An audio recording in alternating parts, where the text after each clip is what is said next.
Hey, welcome back to the Great Canadian Blueprint. I'm Ian, your guide through Canada's economic and real estate past. Today we're diving into the Canadian wheat boom of the late 1800s and early 1900s, a time when the prairies exploded with growth, turning sleepy outposts into bustling towns. As a REMAX real estate agent from Hamilton, Ontario, I'm unpacking the economic, social, and real estate shifts that shaped our country from the 1800s until now. The wheat boom was a game changer for Canadian prairies, with endless golden fields stretching as far as you can see, all thanks to two big things: tough wheat varieties like Red Fife and Marquis, and the Canadian Pacific Railway, the CPR, finished in 1881. Red Fife, for example, introduced in 1870, could handle the harsh prairie winters and covered 7.6 million acres by 1910, equivalent to 56% of Canada's crops. Marquis, developed in 1904 by Charles Saunders, matured faster and made better bread, boosting yields even more. By 1900, Canada was producing an estimated 55 million bushels of wheat. Saskatchewan and Alberta were at the heart of it, with towns like Regina, Saskatoon, Moose Jaw, Lethbridge, and Medicine Hat becoming economic powerhouses. Let's start with Regina, Saskatchewan's capital. Founded in 1882, it was a small settlement of a few hundred folks. The CPR rolled in, making it a hub for wheat farmers. By 1903, when Regina became a city, it had 3,000 people. By 1911, it skyrocketed past 30,000, a 10x jump in 8 years. The city was a distribution center, with grain elevators like those run by the Saskatchewan Cooperative Elevator Company popping up everywhere. Business boomed.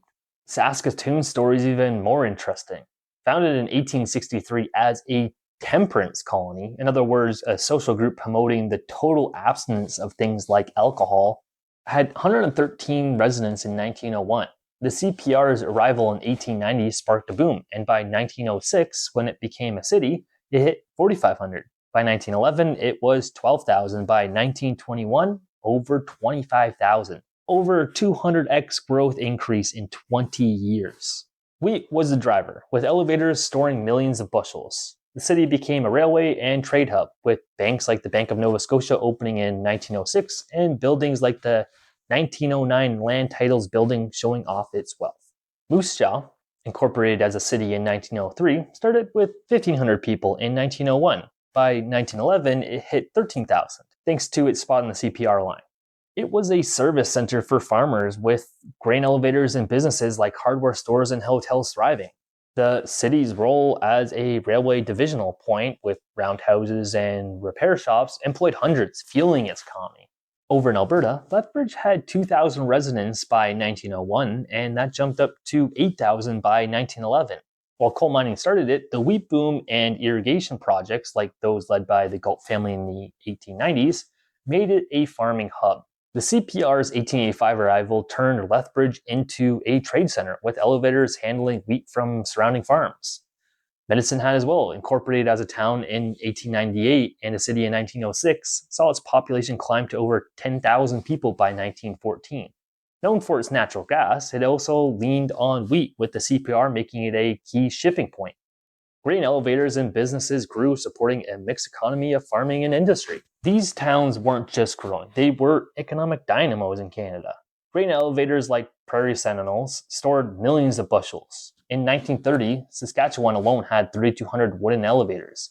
The CPR hauled wheat to ports like Vancouver and Thunder Bay, with Saskatchewan producing over 50% of Canada's wheat in 1925. Over 240 million bushels. Businesses flourished. Regina's banks, Saskatoon stores, Moose Jaw's hotels, Lethbridge mills, and Medicine Hat warehouses all rode with the wheat wave. Now let's talk about real estate. The population surges, Regina's 10x growth, Saskatoon's 200x, meant housing was a hot commodity. Where are you going to put all these people?